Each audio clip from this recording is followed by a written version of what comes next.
Nagkaroon po ng emergency ngayong araw. Pupunta po tayo ng ospital kasi isinugod po si Madeline sa ospital kasi kailangan niya daw kabitan ng oxygen. Nag-chat lang po siya sa akin. Ang kasama niya po doon ay yung boyfriend niya. Kasi galing po ako sa center at may check-up po ako ngayon. Kauuwi ko lang po, tapos kaka-receive ko lang ng message. Kaya pupunta pa lang po ako. Ayan, hinanap ko lang po yung ibang dokumento na kailangan at baka hanapin doon. At pupunta na rin po ako. Mag-update po ako kapag nasa ospital na po ako. Nagkataon din po ngayon na kaming dalawa lang ni Bombay yung tao dito sa bahay. Ngayon, si Bombay hatid ko muna siya kina Lula. Pupunta ko muna siya doon kasi wala dito ibang tao. Pumasok yung iba kong kapatid. Ayan, andito na po ako sa may ospital. Hanapin ko lang si Madeline kung anong room niya dito. Nag-chat siya sa akin, i-admit na daw siya. Si Bombay naman po, naiwan ko na kina Lula kasi walang magbabantay doon para makaasikaso po ako dito. Andito na po ako sa loob. Ayan, may suero na po siya.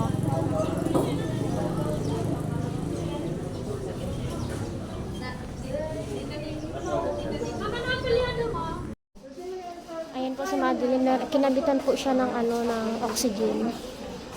Ayan. Ipapa-x-ray muna daw po siya.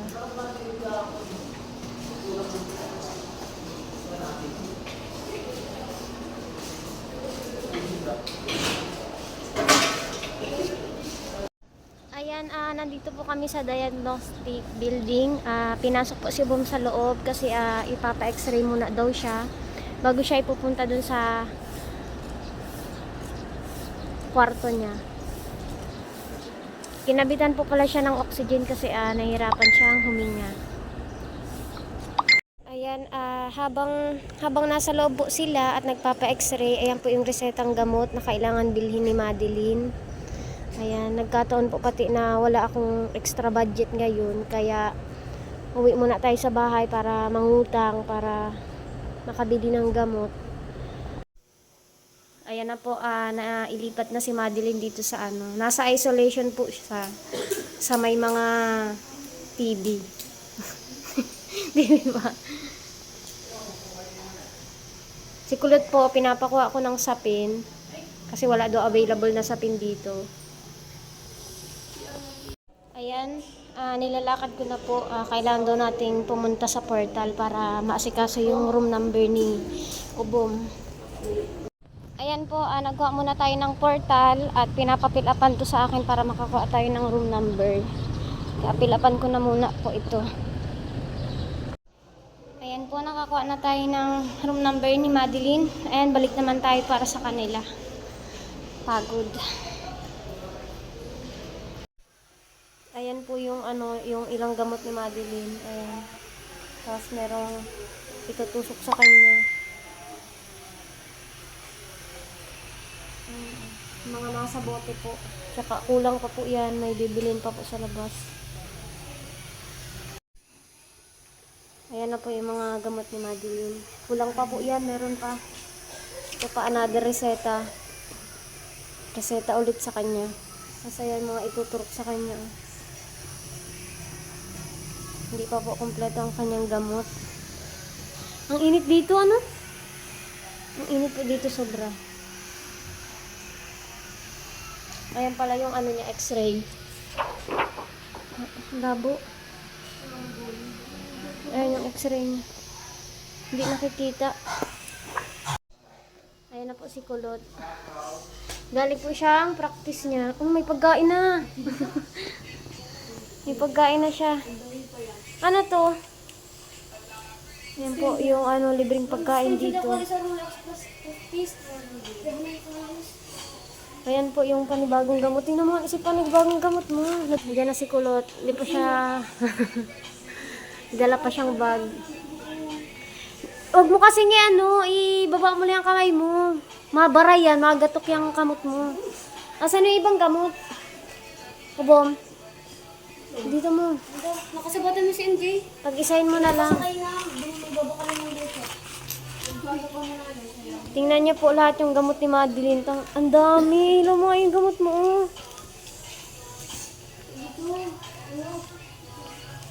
Tingnan niyo po yung gamot niya. Yan. Lahat po yan sa kanya lang. Ituturok daw sa kanya. Tapos yung iba ay inumin. Tapos yung iba, pausok. Napakadami po. Meron pa po yan. Kulang pa po yan. Marami pa sa reseta ang hindi nabibili. Ayan yung pagkain niya. Ka daw every 6 hours. Ang nebulizer daw kukuhain mo dun sa dun sa may anuhan. Kukuhain mo na lang bibi to, mahiram ka lang. Nasabi ka mahiram every 6 hours daw. Tapos ito, bukas ng alas 10 ng umaga, mainom kang isa. Bukas ng alas 10 ay kalagay man dyan. Tapos ito, anong bagay ito? Anong sabi nito? Ayan, nakalagay pala. Ano lang, 6 p.m. Tapos, 6 p.m. ng hapon. Tapos, 6 p.m. ng umaga. Mainom ka. Kalahati lang. Tapos, hindi, may baso ka. Papadalahan baso dito. Tapos, lalagyan mo na yung baso ng kalahating tubig. Tapos, kakalahatiin mo lang ito. Inumin mo. Katapos mo na maggabihan. Ngayong ay bukas na at anong oras na? Bukas, alas 6. Yan lang yung binalik sa akin na gamot. Tanda mo? O yan, nakalagay man yan. Tapos ito, 10 a.m. Magpausok ka daw simula na ngayon. Tapos 6 hours. Mapausok ka ulit. Ayan po, uuwi na muna ako kasi anong oras na, gabi na rin. Tsaka masundo pa ako kay Bombay. Ang total na andun man na si Kulot, tsaka naibilin ko na po yung mga gamot na iinumin. Babalik na lang po ako bukas ng umaga para lakarin yung sa PhilHealth. Ayan. Pagod na rin ako eh. Ayun na po pala si Bombay, oh. Sinundo na nila Sherry.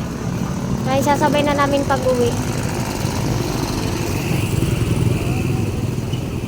Kasi wala siyang bantay sa bahay kapag iniwan ko dun kanina. Kaya inatid ko muna kay Lula. Si Bombay. Ano bay? Nyak! Nasaan ikaw, ha? Mauwi na tayo. Akala ko si Bibi to. Hindi, mamaya pa yung si Bibi to at wala pang bantay si Ubo, wala pa si MJ. Mamaya po uwi si Kulot kasi ang bantay sa kanya, bantay kay Ubom ay yung boyfriend niya.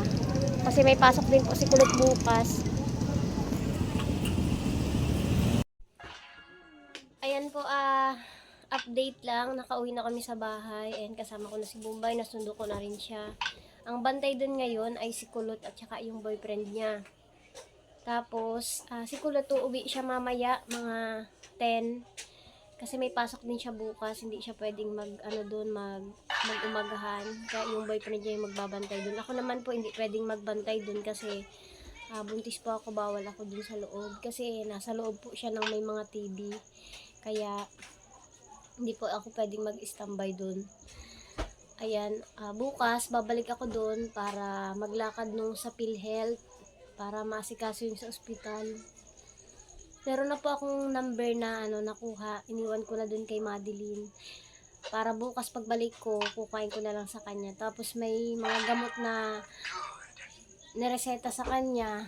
Nabiling ko na rin siya na ipapainom. Pero yung ibang gamot po wala pa. Kaya ayan. Maghapon yung maghapon yung lakad natin yung araw.